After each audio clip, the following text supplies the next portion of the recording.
अस्सलाम वालेकुम दोस्तों, आज हम आपको बताएंगे कि ये पठान कौन है और ये किसकी औलाद हैं। मलगरो नन मुज़तास्ता खैमजदा पख्तान सूख दी द खुमजन रागली दी और इंशाल्लाह द वीडियो व आखिर पूरा गोरी तास्ता ढेर ज़्यादा इन्फॉर्मेशन मिलावेगी।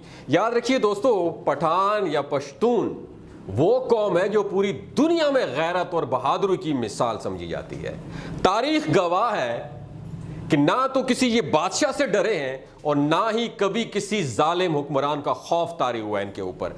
दुनिया में अब तक कई बड़ी बड़ी अक़वाम ने मुतअद्दिद बार, लातादाद बार पठानों को ज़ेर करने की कोशिश की है, मगर सब के सब नाकाम रहे हैं। और आधी दुनिया फतह करने वाले अलेक्जेंडर सिकंदर आजम ने भी जब अफगानिस्तान के अंदर अपना कदम रखा तो पठानों ने दुनिया की सबसे बड़ी मुनज़्ज़म फौज को भी धूल चटा दी। और यह सिलसिला अमेरिका को अफगानिस्तान से भगाने की सूरत में आज तक ऐसे ही जारी है। लेकिन खबर अदा पख्तानी दी सोक आखिरकार ये पठान हैं कौन और ये किस नस्ल से ताल्लुक़ रखते हैं और ये किस नबी की उम्मत में से हैं और रसूलुल्लाह सल्लल्लाहु अलैहि वसल्लम ने इन लोगों के लिए क्या दुआ फरमाई थी। आज की इस वीडियो में हम आपको दुनिया की उस बहादुर कौम के बारे में डिस्कस करेंगे जिसको दुनिया पठान और अफगान कहती है। दोस्तों, अफगान इसलिए कहते हैं कि अफगान हजरत सुलेमान अलैहिस्सलाम के एक बेटे का नाम था और उनको जन्नात की जुबान काफ़ी पसंद आया करती थी। लिहाजा उन्होंने अपने वालिद सुलेमान अलैहिस्सलाम से कहा कि आप जन्नात को ऑर्डर पास करें कि मुझे अपनी जुबान सिखाएं। लिहाजा हजरत सुलेमान अलैहिस्सलाम के हुक्म पर जन्नात ने अफगान को उनकी ज़ुबान सिखाई। आपने अक्सर देखा होगा अपने इलाके में लोग कहते हैं कि यार ये पश्तो जो है ना, ये तो जिन्नों की ज़ुबान है। उसके पीछे लॉजिक भी यही है और बाद में यही ज़ुबान पख्तून के नाम से मशहूर हुई। पठानों की असलियत और कौमियत के बारे में जो रिवायात हैं वो ये हैं कि पठान हजरत इब्राहीम अलैहिस्सलाम की औलाद में से हैं और हजरत इसहाक अलैहिस्सलाम की औलाद हैं। यानी ये लोग अपनी कौमियत के एतबार से कौन है? बनी इसराइल हैं।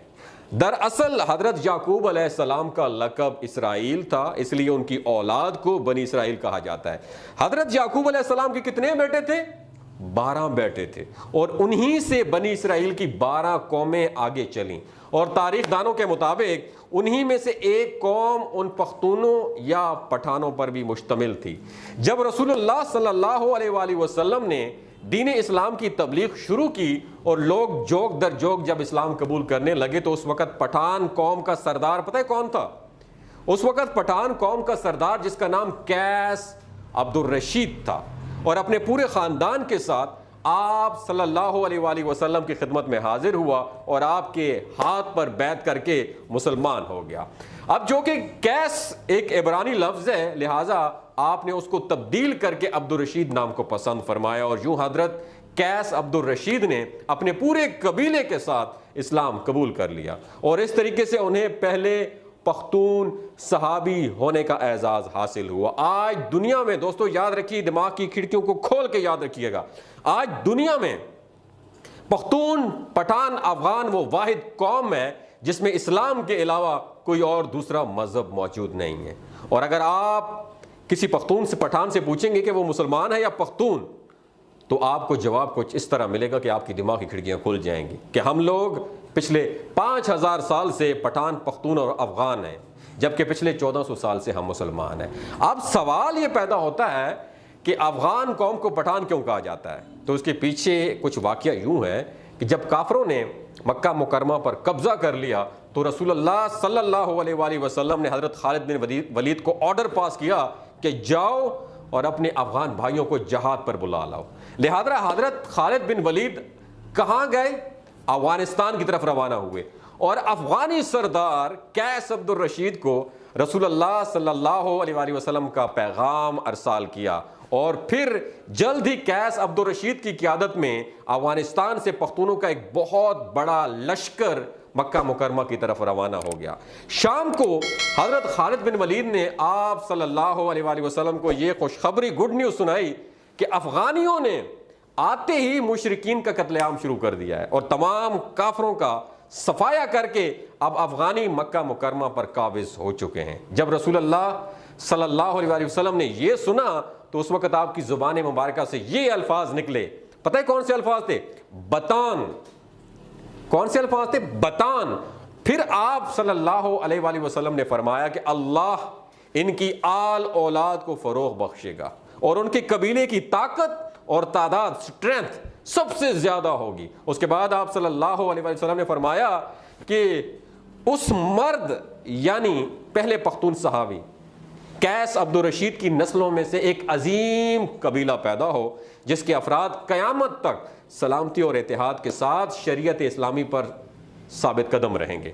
اب لفظ میں بتاتا ہوں کہ یہ جو لفظ آپ صلی اللہ علیہ وسلم نے فرمایا نا کہ بتان ایک عربی زبان کا لفظ ہے جس کا مطلب ایک ایسی سخت لکڑی ہوتی ہے جو کہ بڑے بڑے سمندری جہازوں میں لگائی جاتی ہے، جس کو سمندر کا خطرناک پانی بھی ڈیمیج نہیں کر سکتا. یعنی پٹھانوں کو ان کا یہ نام خود آپ محمد صلی اللہ علیہ وسلم نے دیا تھا، اور جب یہ لفظ بتان برصغیر میں پہنچا تو بتان سے ہوتا ہوا کیا بن گیا؟ پٹھان ہو گیا. آج اس قوم کو فارسی میں پشتون اور ان کی مقامی زبان میں جہاں ہم رہتے ہیں پختون اور اردو زبان میں پٹھان کہہ کے پکارا جاتا ہے. یہ قوم پوری دنیا کے مختلف علاقوں میں پھیلی ہوئی ایک غیرت مند قوم شمار کی جاتی ہے، جس میں افغانستان، پاکستان اور بھارت اول نمبر پر آتے ہیں. پٹھانوں نے قیام پاکستان کے اندر بھی بھرپور حصہ لیا تھا، اور بعض انگریز مورخین کا ماننا ہے کہ یہ پٹھان قوم آرجینیا کے کسی حصے میں رہا کرتی تھی، اور آرجینیا کے لوگوں کا بھی یہی کہنا ہے کہ پٹھان قوم انہی کا ایک حصہ ہے. سو پٹھانوں کا یہی جہاد اور اللہ تعالیٰ کی راہ میں لڑنے کا جذبہ ہے جو آج تک اس قوم کے اندر ایسے ہی باقی ہے. یہ لوگ اپنے دین کو لے کر کافی سخت ہوتے ہیں اور شریعت اور نام خداوندی کے لیے ہر وقت مر مٹنے کے لیے تیار ہوں گے. آپ نے افغانستان میں دیکھا تو ہوگا، جس کا نظارہ ہمیں اکثر دنیا کے مختلف حصوں میں دیکھنے کو ملتا ہی رہتا ہے. اس قوم کا ذکر قرب قیامت میں پیش آنے والے واقعات میں بھی ملتا ہے، اور بعض مورخین کے مطابق حضرت امام مہدی کی مدد کے لیے جو برصغیر سے کالے جھنڈوں کا لشکر نکلے گا ان میں سے کافی بڑی تعداد انہی پٹھانوں پر مشتمل ہوگی.